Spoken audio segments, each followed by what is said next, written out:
The far-right leader Marine Le Pen has said she will run for president next year. Le Pen's political future had been in doubt after she was found guilty of misappropriating public funds last March and giving a 5-year ban from public office. Today, a court in Paris ruled she could stand for election but would need to wear an electronic tag.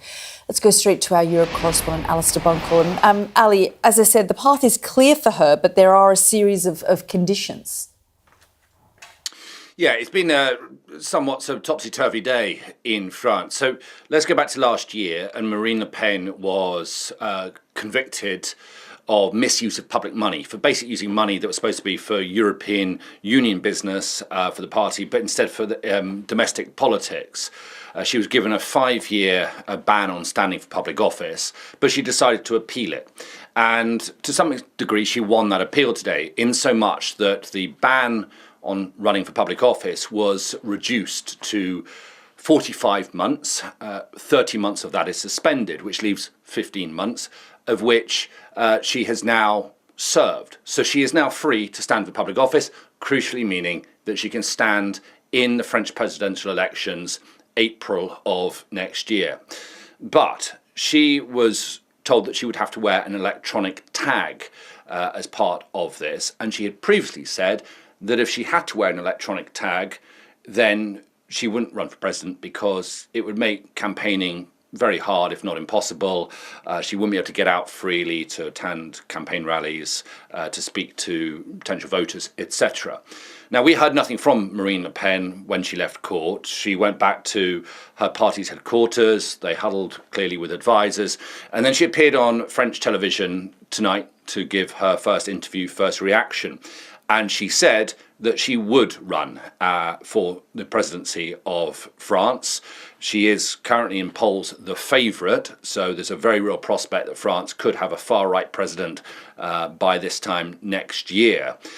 And what she's doing is she's rolling the dice.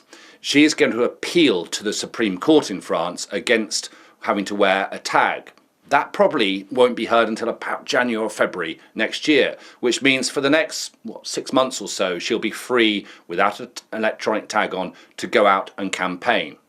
So come then the Supreme Court hearing early next year, obviously could go one of two ways. Either they might find in her favour, she'll never have to wear an electronic tag, and she can continue to campaign, or they will uphold the decision of the court today. She will have to put a tag on, but then she'll only have a matter of weeks left before the election, and most of the campaigning will have been done. But that raises the prospect of her then winning the presidency and going into the Élysée Palace wearing an electronic tag. Now, this would just be guesswork, but I imagine if that were the case, then she might make the case that as the democratically elected president of France, she can't possibly wear an electronic tag if she's going to carry out the duties of president. That's just speculation. So I think probably, in summary, quite a good day for Marine Le Pen. She's found a route to run for French presidency. Her protege, Jordan Bardella, a 30-year-old slick operator who would have been the alternative choice, will now run as her prime minister. I think that will satisfy him.